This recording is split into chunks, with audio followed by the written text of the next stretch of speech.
सभी को नमस्ते। हम रामचरितमानस के बालकांड की आगे की कथा सुन रहे हैं।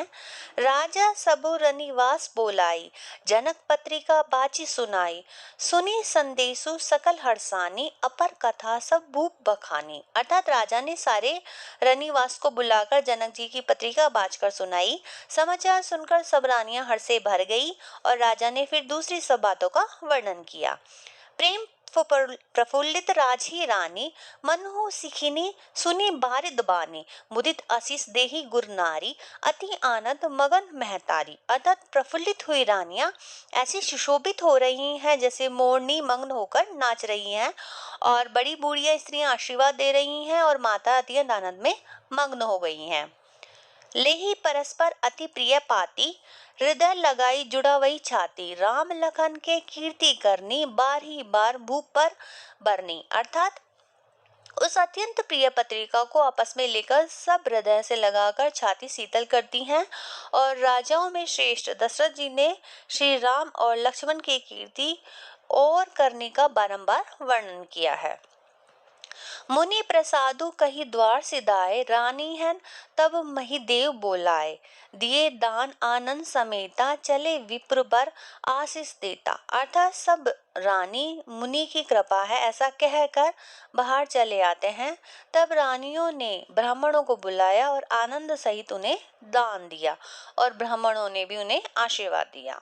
सोटा है, जाचक लिए हंकारी दिनी, निछावरी कोटि विधि।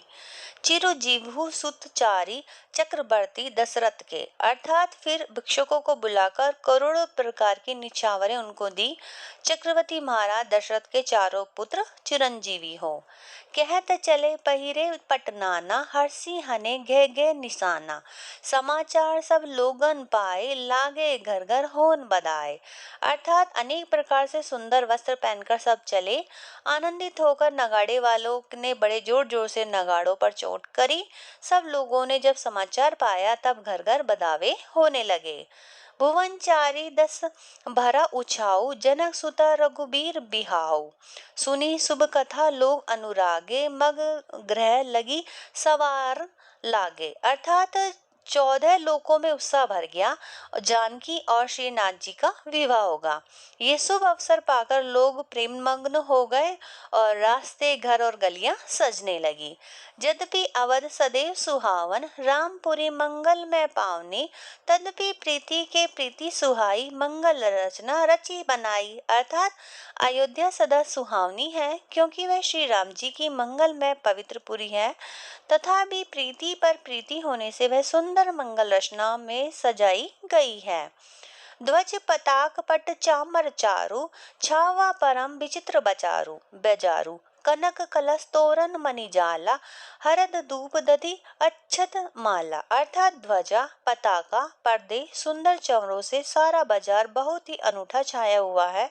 सोने के कलश तोरण मणियों की झालरें, हल्दी धूप दही अक्षत और मालाएं सब सजा दी गई हैं। दोहा है, मंगल में निज निज भवन लोगन रचे बनाई, बिथि सींची चतुर सम चौके चारू पुराई। अर्थात लोगों ने अपने अपने घरों को सजाकर मंगलमय बना लिया है और गलियां चतुर सम से सींचा और सुंदर चौक पुराए गए हैं। चंदन केसर कस्तूरी कपूर से आनंदित सुगंधित द्रव को चतुर्सम कहते हैं। ठीक है। जह तह जुथ जुथ मिली भामिनी, सजी नव सप्त सकल दुति दामिनी।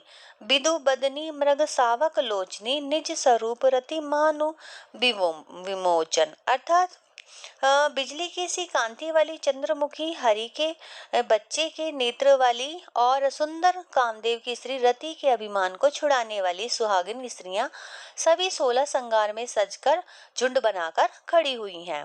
गावी मंगल मंजुल बानी, सुनी कलरव कलकंठी लजानी।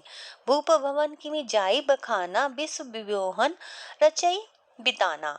अर्थात मनोहर वाणी में मंगल गीत गा रही हैं। सुंदर स्वर को सुनकर कोयले भी लजा जाती हैं। और राजमहल वर्णन कैसे किया जाए जहां विश्व को विमोहित करने वाला मंडप बनाया गया है। मंगल द्रव्य मनोहर नाना, राजत बाजत विपुल निशाना। कतहु बिरिदी बंदी उचरही, कतहु बेद दुनी भूसुर करही। अर्थात अनेक प्रकार के मनोहर मंगल पदार्थ शोभित किए गए हैं और बहुत से नगाड़े बज रहे हैं। कहीं भाट विरावदली का उच्चारण हो रहा है और कहीं ब्राह्मण वेद ध्वनि गा रहे हैं। गावी सुंदरी मंगल गीता, ले ले नामु राम अरु सीता। बहुत उछाऊ भवनु अति थोरा, मानहु उमंगी चला चहु ओरा। अर्थात सुंदर स्त्रियां श्री राम जी और सीता जी का नाम ले लेकर मंगल गीत गा रही हैं। उत्साह बहुत है। महल अत्यंत ही छोटा है, इससे मानो वह उत्साह चारों ओर उमड़ रहा है। दोहा है, शोभा दशरथ भवन गई को कवि बिरने पार, जहाँ सकल सुर शीस मणि राम लीन्हे अवतार। अर्थात दशरथ के महल की शोभा वर्णन कोई भी कवि नहीं कर सकता है, जहाँ समस्त देवताओं के शिरोमणि रामचंद्र जी ने अवतार लिया है। भूप भरत पुनि लिए बोलाई, है गह स्पंदन सा जू जाई। चलहु बेगी रघुबीर बराता, सुनत पुलक पुरे दऊ भ्राता। अर्थात फिर राजा ने भरत जी को बुला लिया और कहा, जाकर घोड़े हाथी और रथ सजाओ, जल्दी श्री रामचंद्र जी की बारात में चलेंगे। ये सुनते ही दोनों भाई भरत और शत्रुघ्न आनंद से पुलक से भर उठे।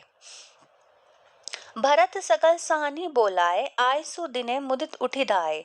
रची रुचि जिने तुरंग तिन्हे साजे, बरन बरन बर बाजी बिराजे। अर्थात भरत जी ने सब सहानी मतलब घुड़साल के अध्यक्ष बुलाए और उन्हें आज्ञा दी कि वह खुश होकर दौड़े। उन्होंने रुचि के साथ कसकर घोड़े सजाए और रंग रंग से के उत्तम घोड़े शोभित हो गए थे। सुबग सकल सुठी चंचल करनी, हाय इव जरत धरत पग धरनी। नाना जाति ने जाए बखाने, निंदरी पवनु जनु चहत उड़ाने। अर्थात सब घोड़े बड़े ही सुंदर और चंचल चाल से चल रहे हैं। वे धरती पर ऐसे पैर रखते हैं जैसे जलते हुए लोहे पर रखते हैं। अनेकों जाति के घोड़े हैं जिनका वर्णन नहीं किया जा सकता और ऐसे तेज चाल से चल रहे हैं जैसे हवा का निरादन करके उड़ना चाहते हैं। तिने सब छयल भय असवारा, भरत सरित भय राजकुमारा। सब सुंदर सब भूषण धारी, कर सर चाप तुन कटि भारी। अर्थात उन पर घोड़ों पर भरत के समान अवस्था वाले सब छल छबीले राजकुमार सवार हुए हैं। वे सभी सुंदर हैं और सब आभूषण धारण किए हुए हैं। उनके हाथों में बाण और धनुष है तथा कमर पर भारी तरकस है। दोहा है, छरे छबीले छयल सब सूर सुजान नबीन, जुगपद चर असवार प्रति जय असी कला प्रवीण। अर्थात सभी चुने हुए छबीले छैल सूरवीर चतुर और नवयुवक हैं। प्रत्येक सवार के साथ दो पैदल सिपाही हैं जो तलवार चलाने की कला में निपुण हैं। बांधे बिरद बीन रन गाड़े, निकसी भयपुर बहार ठाड़े। फेरी चतुर तुरंग गति नाना, हर सही सुनी सुनी पनव निशाना। अर्थात सूरता का बाना धारण किए हुए रणधीर वीर सब निकलकर नगर के बाहर खड़े हुए हैं। वे चतुर अपने घोड़ों को तरह तरह की चालों से फेर रहे हैं और भेरी तथा नगाड़े की आवाज सुन सुनकर खुश हो रहे हैं।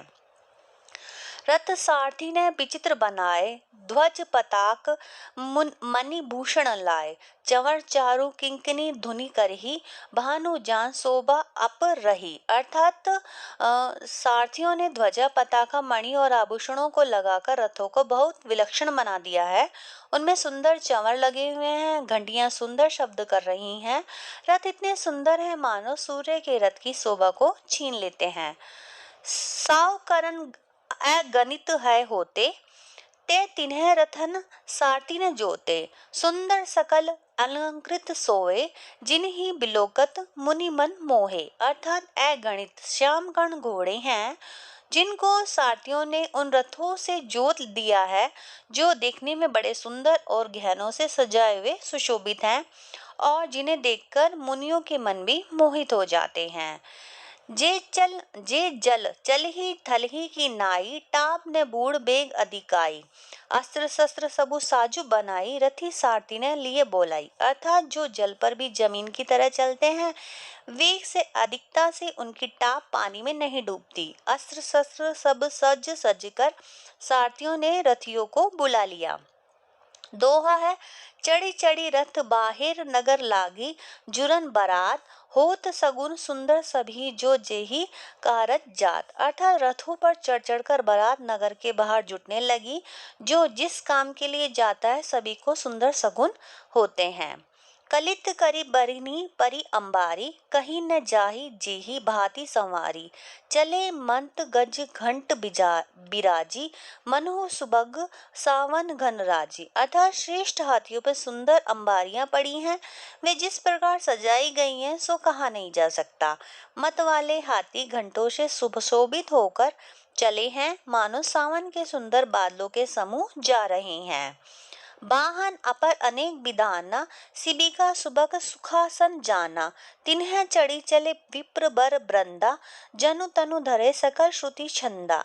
अर्थात सुंदर पालकियां, सुख से बैठने योग तामझाम और रथ और भी अनेकों प्रकार की सवारियां हैं, उन पर श्रेष्ठ ब्राह्मणों के समूह चढ़कर चले हैं, मानो सब वेदों की छंद की ही शरीर धारण किए हुए हों। मांगत सूत बंदी गुण गायक, चले जान चढ़ी जो जेही लायक।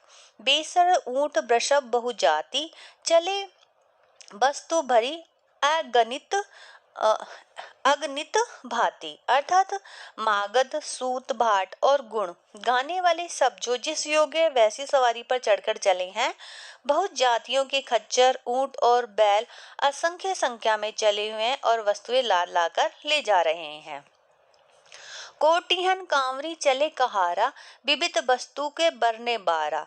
चले सकल सेवक समुदाय, निज निज साजु समाजु बनाई। अर्थात करोड़ों कांवरे लेकर चले हैं, उनमें अनेकों प्रकार की इतनी वस्तुएं हैं कि जिनका वर्णन कोई नहीं कर सकता। सब सेवकों के समूह अपना अपना साज समाज बनाकर चले हैं। दोहा है, सबके उर निर्भय हर्षु पुरित पुलक शरीर, कभी ही देखी बे नयन भरी, राम लखनु दो बीर। अर्थात सबके हृदय में अपार हर्ष है और शरीर पुलक से भरा हुआ है। सभी की लालसा लगी है कि श्री राम लक्ष्मण दोनों भाइयों को नेत्र भरकर कब देखेंगे। अब आगे की कथा अगली वीडियो में सुनेंगे। धन्यवाद।